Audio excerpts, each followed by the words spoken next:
Hey guys, this is एसएफडीसी पाठशाला। और इससे पहले वाले वीडियो में हम लोगों ने देखा था कि डेवलपर ऑर्ग क्या होता है। मैंने फैमिलियर कराने की कोशिश करी थी आप लोगों को डेवलपर ऑर्ग से। सो इस वीडियो में हम लोग देखने वाले हैं ऑब्जेक्ट्स एंड फील्ड्स। ऑब्जेक्ट क्या होते हैं और फील्ड्स क्या होते हैं।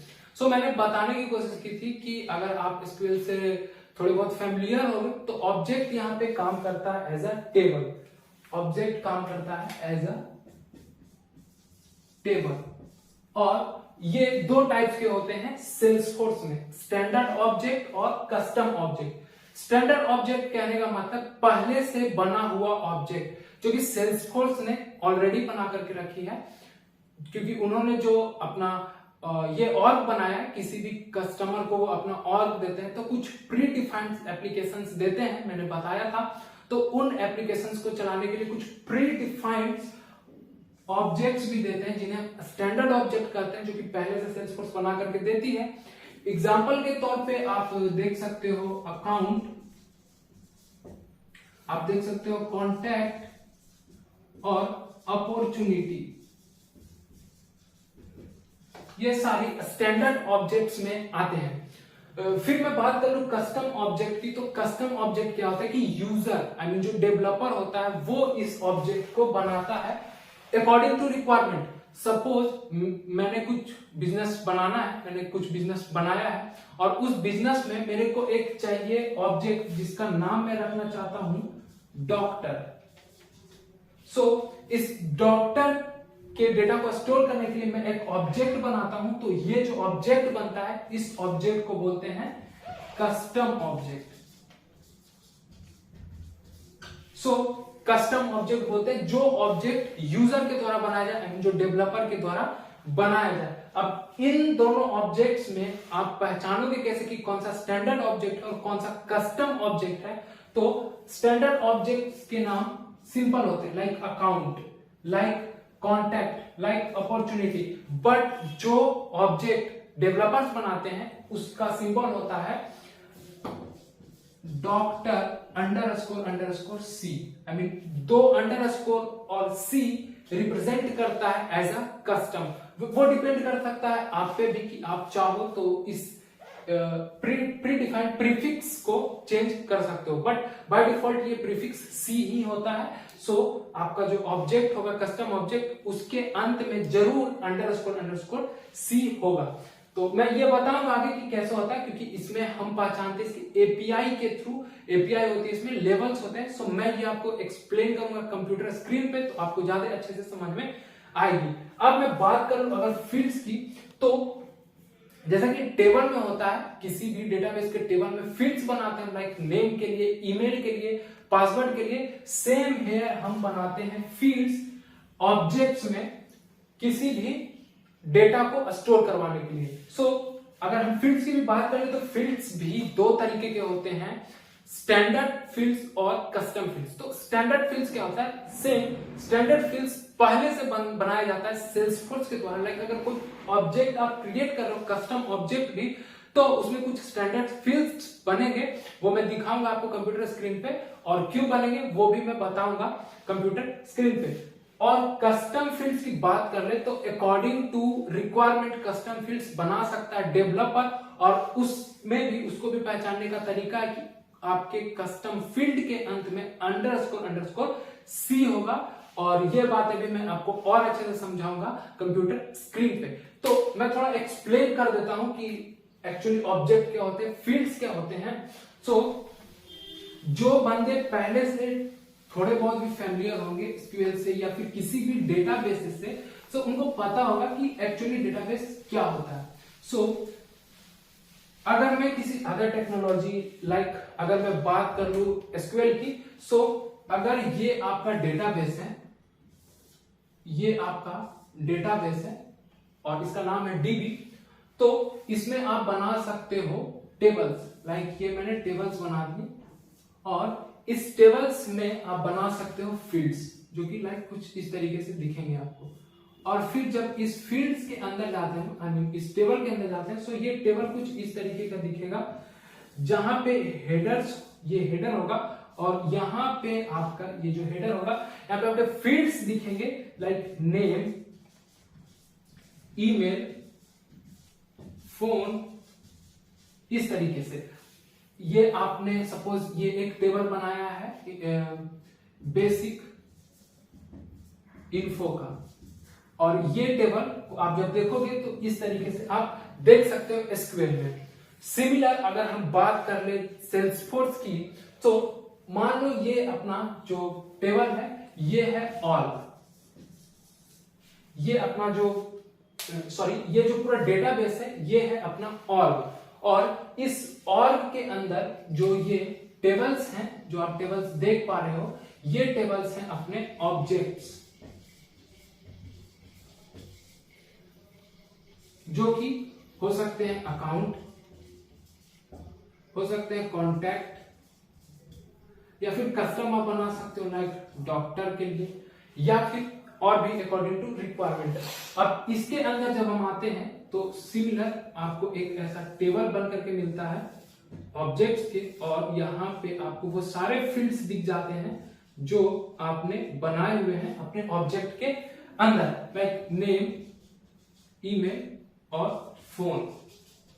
सो ये सिमिलर काम करता है किसी एसक्यूएल के जैसा ही, और इस पे ऑपरेशन करने के लिए हम जो लैंग्वेज यूज करते हैं उस लैंग्वेज को बोलते हैं SOQL, so called Salesforce object Curie language बोलते हैं, कि जिससे हम क्यूरी कर सकते हैं, डीएमएल ऑपरेशन कर सकते हैं सेल्सफोर्स में। सो मैं इसको थोड़े और अच्छे से एक्सप्लेन करता हूं, आपको करके दिखाता हूं कि कैसे फील्ड्स क्रिएट होते हैं, कैसे ऑब्जेक्ट क्रिएट होती है, कैसे कस्टम फील्ड्स को आइडेंटिफाई किया जाता है। और मैं अभी एसक्यूएल पे तो अभी नहीं जाऊंगा, आगे जाऊंगा, बट फिलहाल के लिए मैं आप लोगों को बस ये दिखा देता हूं कि ऑब्जेक्ट्स कैसे क्रिएट होते हैं और कैसे आइडेंटिफाई किया जाता है कस्टम ऑब्जेक्ट और स्टैंडर्ड ऑब्जेक्ट में। सो चलिए कंप्यूटर स्क्रीन पे। सो गाइस देखते हैं हम लोग कि स्टैंडर्ड ऑब्जेक्ट क्या होते हैं, कस्टम ऑब्जेक्ट क्या होते हैं, उनको क्रिएट कैसे किया जाता है। हम देखते हैं फील्ड्स क्या होते हैं, आई मीन स्टैंडर्ड फील्ड्स क्या होते हैं, कस्टम फील्ड्स क्या होते हैं, और उनको क्रिएट कैसे किया जाता है। और साथ ही हम देखेंगे फील्ड्स के डेटा टाइप्स फील्ड्स के डेटा टाइप की किस किस टाइप के फील्ड हम क्रिएट कर सकते हैं। सो आप अपने सेटअप पे आओगे, सो आप देखोगे यहाँ पे ऑब्जेक्ट मैनेजर।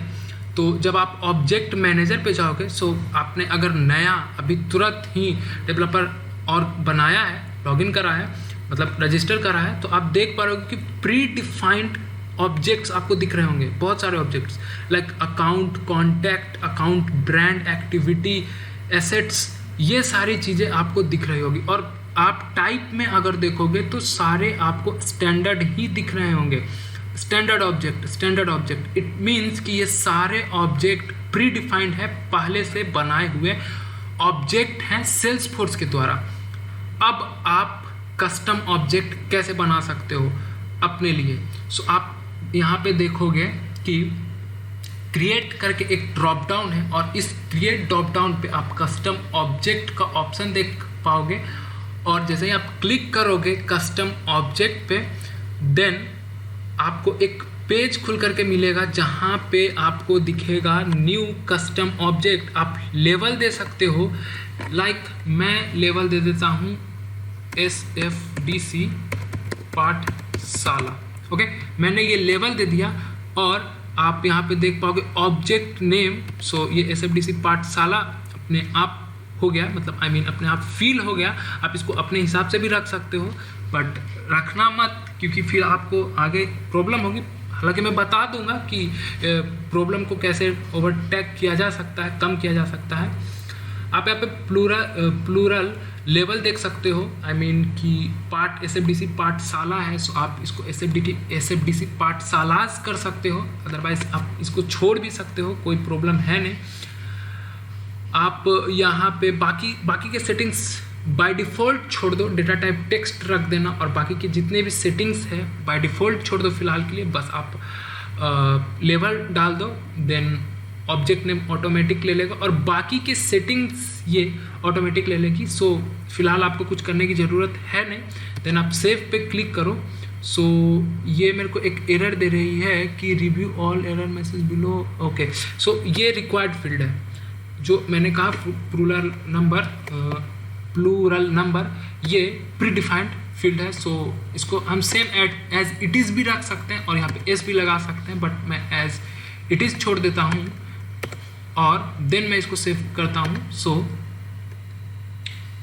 ये सेव हो गए। सो ऑब्जेक्ट क्रिएट करने के लिए, कस्टम ऑब्जेक्ट क्रिएट करने के लिए आपको लेबल डालना होता है, प्लूरल नेम डालना होता है और API name, I mean object का नाम डालना होता है, उसको बोलते हैं एपीआई नेम। सो आप यहाँ पे देख पा रहे हो SFDC पाठशाला _ C, मैंने बताया था कि कस्टम ऑब्जेक्ट को डिफाइन करता है और ये एपीआई है। अगर आप किसी भी प्रोग्रामिंग में यूज़ करोगे तो आप इसी नाम को यूज़ करोगे, ना कि इस नाम को यूज़ करोगे, क्योंकि ये सिर्फ लेबल है, ये सिर्फ बताने के लिए है, बट हिट करने के लिए SFDC पाठशाला _ C ही है।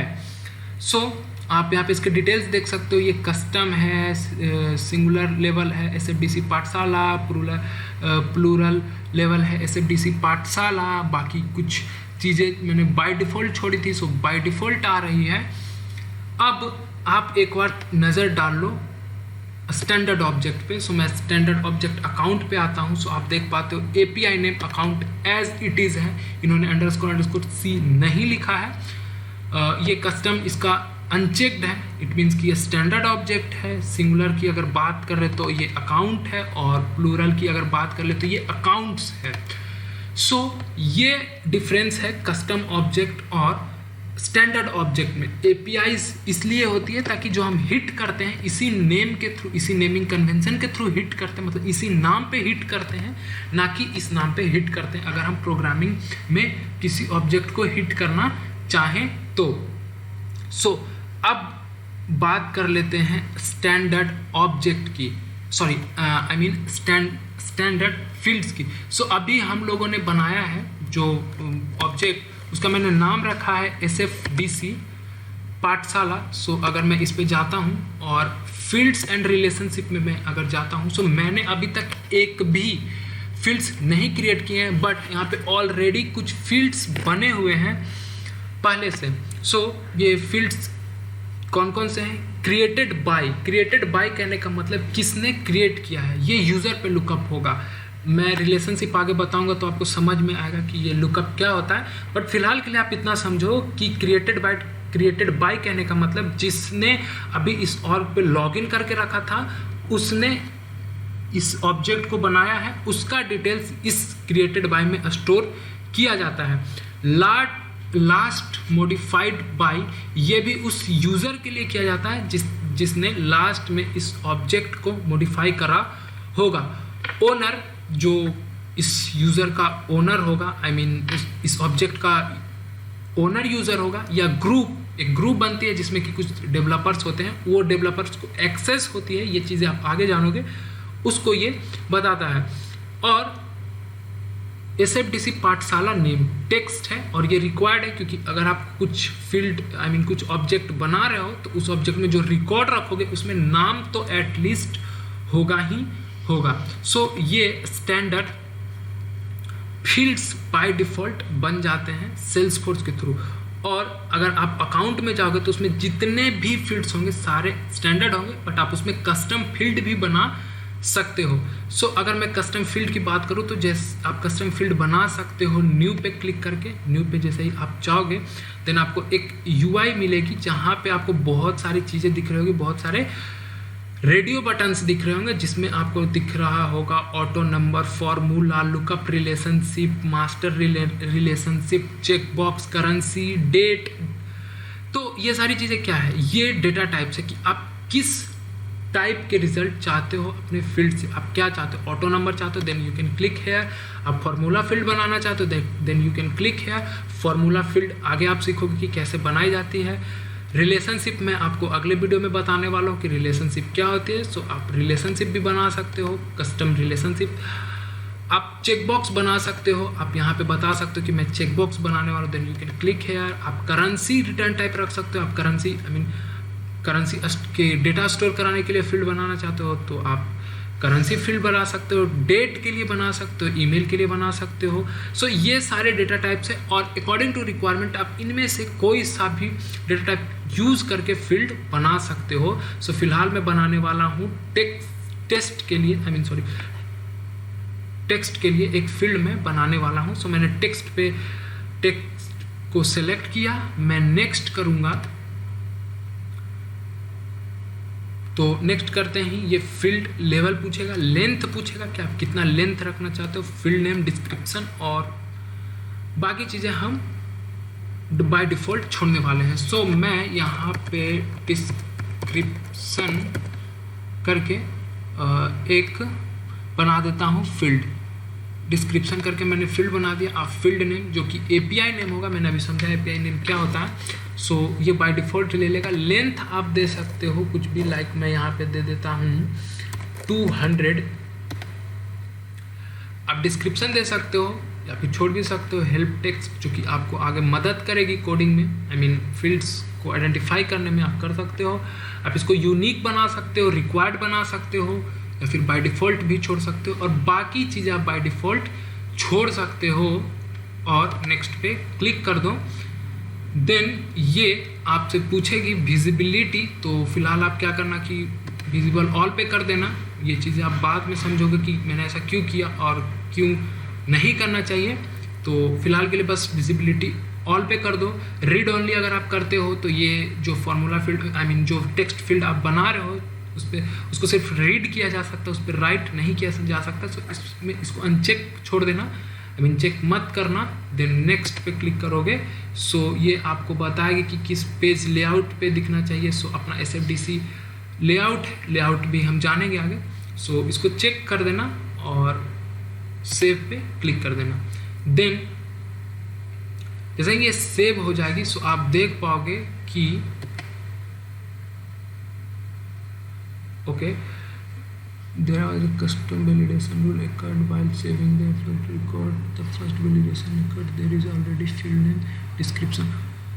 Okay, so हमने देखा कि ये अपने को क्रिएट करने नहीं दे रही है डिस्क्रिप्शन फील्ड, क्योंकि एक पहले से डिस्क्रिप्शन का फील्ड बना हुआ है standard. So we can't create. तो हम फिर से क्रिएट करते हैं, एक नया फील्ड बनाते हैं दूसरे नाम से, लाइक मैं नोट्स के नाम से एक बना लेता हूँ फील्ड। फिर से आते हैं अपन टेक्स्ट पे और ये अच्छी हुई कि ये एरर हम लोगों को मिल गए। आप एक नया चीज़ पहले ही सीख पा गए कि जो पहले से बनी हुई है, then we can't create it. So इस बार मैं लेवल देने वाला हूँ नोट्स। ओके, और ये बाय डिफ़ॉल्ट इसने ले लिया। मैं लेंथ दे देता हूँ 200, डिस्क्रिप्शन छोड़ देता हूँ, हेल्प टेक्स्ट वगैरह बाकी सारी चीज़ें डिफ़ॉल्ट छोड़ देता हूँ। देन नेक्स्ट पे क्लिक करता हूँ और फिर ये वाला विजिबल वाला पेज मिला अपने को। सो मैं विजिबल ऑल पे क्लिक कर देता हूँ। नेक्स्ट पे फिर से क्लिक करता हूँ, लेआउट के लिए पूछेगा। देन लेआउट पे भी टिक करके सेव पे मैं क्लिक करता हूँ। सो आप देख पा रहे हो कि SFDC पाठशाला में आप नोट्स नाम का एक फील्ड बन चुका है और इसका फील्ड नेम है notes__C, जो कि डिफाइन करता है कि ये कस्टम फील्ड है, बाकी सारे स्टैंडर्ड फील्ड्स हैं। सो आई होप इस वीडियो से आप समझ पाए होंगे कि ऑब्जेक्ट्स क्या होते हैं, स्टैंडर्ड ऑब्जेक्ट क्या होते हैं, कस्टम ऑब्जेक्ट क्या होते हैं, फील्ड्स क्या होती हैं, स्टैंडर्ड फील्ड्स क्या होते हैं, डेटा टाइप्स क्या होते हैं फील्ड्स में, कस्टम फील्ड कैसे क्रिएट किया जाता है। तो अगर ये वीडियो आप लोगों को अच्छी लगी हो सो वीडियो को लाइक कर देना और अपने दोस्तों के साथ शेयर करना, अगर वो भी इंटरेस्टेड है सेल्सफोर्स सीखने को।